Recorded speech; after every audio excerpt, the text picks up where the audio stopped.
Student, पिछले video में हमने जाना था रेखाएं एवं कोण का टॉपिक, रेखाओं और कोण के बारे में। इसमें इसी स्टडी को हम आगे बढ़ाते हुए थोड़ा सा और जानते हैं संरेख बिंदु और असंरेख बिंदु। अगला हमारा जो टॉपिक रहेगा वो है संरेख बिंदु क्या होते हैं। संरेख बिंदु वो होते हैं जो एक ही रेखा पर स्थित होते हैं, यानी कि एक ही रेखा पर स्थित बिंदु क्या कहलाते हैं? संरेख बिंदु कहलाते हैं। संरेख बिंदु कहलाते हैं। अब ये संरेख का हम कैसे पता चले, तो हम एक एग्जाम्पल लेते हैं। हमने माना कि एक बिंदु ए है, एक बिंदु बी है और एक बिंदु सी है। तीनों का हमने नाम दिया ए, बी और बी सी और ए सी। तो हमें यदि ए सी बराबर A B plus B C मिल जाता है तो उस कंडीशन में हम कह सकते हैं कि ए कोमा बी व सी संरेख हैं। ए कोमा बी व सी संरेख हैं। इस तरह से हम तीन बिंदु, हमें ए बी सी अगर उनको संरेख कहना है तो हमें A B plus B C एक सी पर संपाती होने चाहिए, जिससे हम उनको कह सकते हैं कि वो संरेख हैं। बात आती है असंरेख की। तो असंरेख नाम से ही पता चल रहा है जो एक रेखा पर नहीं हो, यानी कि ऐसे बिंदु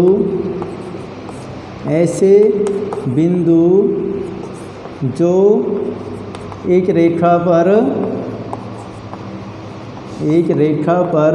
नहीं हो, वो क्या कहलाएंगे? संरेख बिंदु कहलाएंगे। तो संरेख और असंरेख को हम यहाँ पर समझ पाए।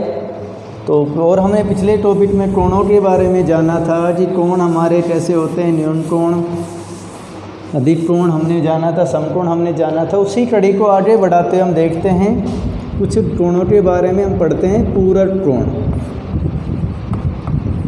क्या पढ़ते हैं?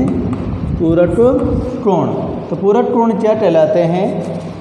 जिनको हम कह सकते हैं ऐसे दो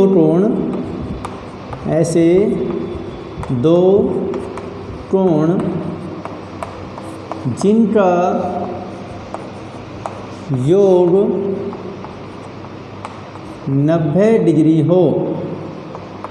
ऐसे दो कोण जिनका योग 90 डिग्री हो परस्पर पूरक कोण कहलाते हैं। परस्पर पूरक कोण कहलाते हैं। जैसे हम मान लेते हैं एक कोण थीटा है तो पूरक कोण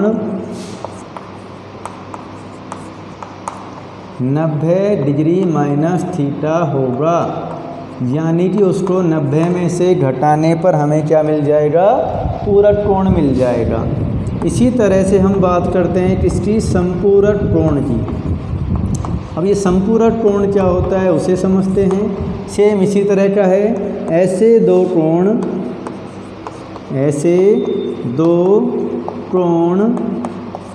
जिनका योग 180 डिग्री हो। ऐसे दो कोण जिनका योग 180 डिग्री हो परस्पर समपूरक कोण कहलाते हैं। सेम यदि एक कोण थीटा है तो समपूरक कोण 180 डिग्री माइनस थीटा होगा, यानी कि दूसरे को हम 180 डिग्री में से घटाकर प्राप्त कर सकते हैं। तो यहाँ तक हमने पढ़ा है पूरक कोण और समपूरक कोणों को। इससे आगे हम बढ़ते हैं और पढ़ते हैं आसन्न कोणों को। आसन्न कोण क्या होते हैं उनके बारे में हम जानते हैं।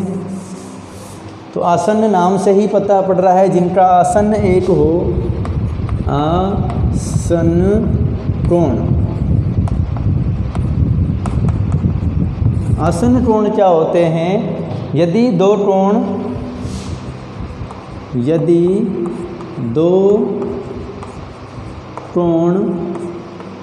एक ही भुजा के दो कोणों में, डेफिनेशन क्लियर करते हैं। यदि दो कोणों में एक भुजा उभयनिष्ठ हो, यदि दो कोणों में एक भुजा उभयनिष्ठ हो तथा ये कोण एक ही बिंदु पर बने हों,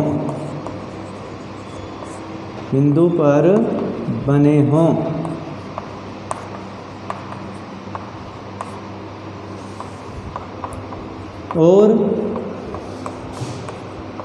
अन्य रेखाएं या किरण उभयनिष्ठ भुजा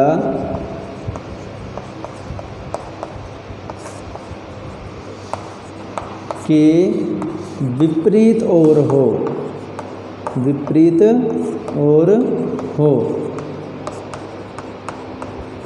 कोमा आसन्न कोण कहलाते हैं, आसन्न कोण कहलाते हैं। तो समझते हैं, देखो फिर से हमने एक कोण ऐसे बनाया, इस तरह से कोण की एक भुजा है और एक इस तरह से भुजा, इस पर दो कोण बने हुए, नाम दे दिया A, B, C और D। तो इसमें हमें दो कोण दिखाई दे रहे हैं, एक मैंने नाम दिया है कोण ABD और दूसरा कोण है DBC। इन दोनों कोणों को हम देखते हैं, कोण ABD व कोण DBC पर नज़र डालते हैं। तो ABD और DBC में ये जो BD भुजा है वो उभयनिष्ठ है और ये एक ही बिंदु पर बने हुए कोण है। साथ ही साथ अन्य भुजाएं इस रेखा के दोनों विपरीत हो रहे, एक इधर है तो एक इधर है, तो ये दोनों कोण आपस में क्या कहलाएंगे? आसन्न कोण कहलाएंगे। ये दोनों कैसे कोण हैं? आपस में आसन्न कोण हैं। तो हम ये कह सकते हैं कि कोण ABC बराबर होगा कोण ABD प्लस कोण DBC। यानी अगर इन कोणों को जोड़ा जाए तो हमें कौन सा कोण मिलेगा? विपरीत रेखाओं द्वारा बना टोटल कोण मिल जाएगा। तो इस प्रकार के कोण को हम क्या नाम देते हैं? आसन्न कोण नाम देते हैं। क्लियर हो रही है मेरी बात यहाँ तक? तो ये हमारा था आसन्न कोण। इससे आगे हम बढ़ के जानते हैं अगला जो पॉइंट रहेगा हमारा, वो पॉइंट कुछ इस प्रकार से है जिसको हम पढ़ेंगे शीर्षाभिमुख कोण। क्या रहेगा? शीर्षाभिमुख कोण। ये सभी ने पढ़े हुए हैं। शीर्षाभिमुख कोण की परिभाषा क्या है कि यदि दो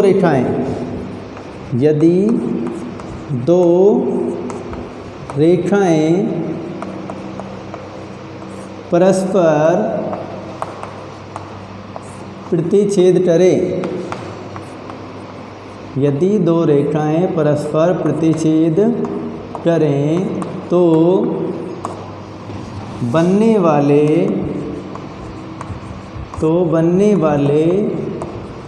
सम्मुख कोण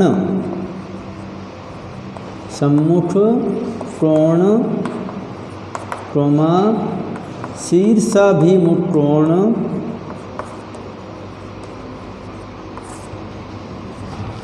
कहलाते हैं। तो इसको भी हम एक चित्र के माध्यम से समझेंगे कि हमने माना कि कोई रेखा इस प्रकार से है, एक L रेखा है और दूसरी रेखा कोई M रेखा है। इसको हमने नाम दे दिया कुछ इस प्रकार से A, B, C और D। हम A, B और C, D भी नाम दे सकते हैं, जो कि हमने मान लिया बिंदु O पर प्रतिच्छेद करती है। तो चार कोणों का निर्माण यहाँ पर हो रहा है। ये बिंदु हमारा ओ है। तो हम यहाँ पर देखेंगे एक कोण इधर बन रहा है, ये वाला कोण AOC बन रहा है, तो दूसरा कोण BOD बन रहा है। ये दोनों कोण आपस में कैसे हैं? शीर्षाभिमुख कोण कहलाएंगे। क्लियर? इसी तरह से ये वाला जो कोण है वो ये वाला शीर्षाभिमुख कहलाएगा। यानी हम कह सकते हैं कोण AOC व कोण BOD और कोण BOC व कोण AOD कैसे कोण हैं? शीर्षाभिमुख कोण हैं, शीर्षाभिमुख कोण हैं। तो मैं समझा पाया आपको शीर्षाभिमुख कोण क्या होते हैं? ऐसे कोण जो दो रेखाओं के प्रतिच्छेद बनने पर बनते हैं और आमने सामने के कोणों को हम शीर्षाभिमुख कोण कहते हैं। तो यहाँ तक हमने जाना। उसके बाद हम आगे बढ़ते हैं कोणों के युग्म के बारे में। कोणों के युग्म हम जान ही रहे हैं, ये भी कोणों के युग्म ही थे, शीर्षाभिमुख कोण। आगे हम जानते हैं रेखिक कोण युग्म। रेखिक कोण युग्म क्या होते हैं? रेखिक कोण युग्म। तो रेखिक कोण ऐसे हैं, ऐसे दो आसन्न कोण, ऐसे दो आसन्न कोण जिनका योगफल 180 डिग्री हो या वे दोनों एक सरल रेखा पर उभयनिष्ठ भुजा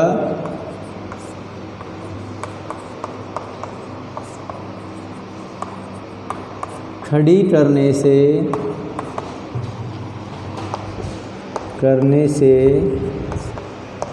बने हों। और भी हम कह सकते हैं कि इस सरल रेखा पर बने दो आसन्न कोण क्या कहलाते हैं? रेखिक कोण युग्म कहलाते हैं। तो इस प्रकार से एक रेखा हमने खींची, देखो इस प्रकार से ये रेखा है जिससे हमने नाम दिया A और B। इस पर कोई रेखा हमने खड़ी कर दी है जिसका नाम हमने यहाँ से इसको O दिया, इसको दे दिया C। तो ये जो कोण बने, अब दो कोण हमें बने दिखाई दिए, कोण AOC और कोण BOC। ये दोनों कोण आपस में कैसे कोण हैं? ये कैसे युग्म है? रेखिक कोण युग्म हैं, क्योंकि एक रेखा पर बन रहे हैं। तो कोण AOC जो है इसको और कोण BOC को हम जोड़ेंगे तो हमें जोड़ने पर कितना मिलेगा? 180 डिग्री। क्योंकि कोण AOB का जो मान है वो 180 डिग्री है, कारण है सरल कोण। क्लियर? तो ये AOC और कोण BOC जो एक रेखा पर बने हुए कोण हैं, इन्हें हम क्या कहते हैं? रेखिक कोण युग्म कहते हैं। इसमें हमने जाना रेखिक कोण युग्म के बारे में। अब हम आपको कुछ दो अभिधारणाएं या प्रमेयों के बारे में आगे डिस्कस करेंगे। अभिधारणाएं प्रमेय क्या हैं उनको हम जान लेते हैं इसी टॉपिक में। तो अभिग्रहित ये है, अभिग्रहित नंबर 6.1, इसको अभिग्रहित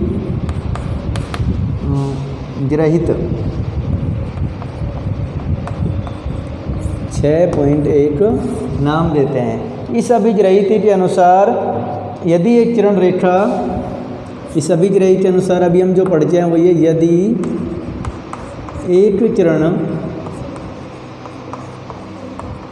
एक सरल रेखा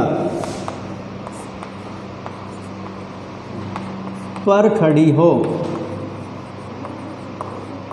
यदि एक किरण एक सरल रेखा पर खड़ी हो तो बनने वाले आसन्न कोणों का योग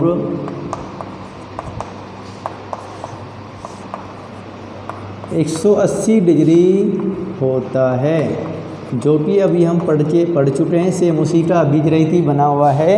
इस प्रकार से कोई एक सरल रेखा है, उस पर कोई अन्य रेखा खड़ी है, किरण खड़ी है, तो इन पर कोई जो कोण बनेंगे, ये दोनों कोण नाम दे देते हैं ए ओ बी। रेखा थी, उस पर कोई सी ओ सी किरण थी, तो क्यों कोण ए ओ बी बराबर है 180 डिग्री।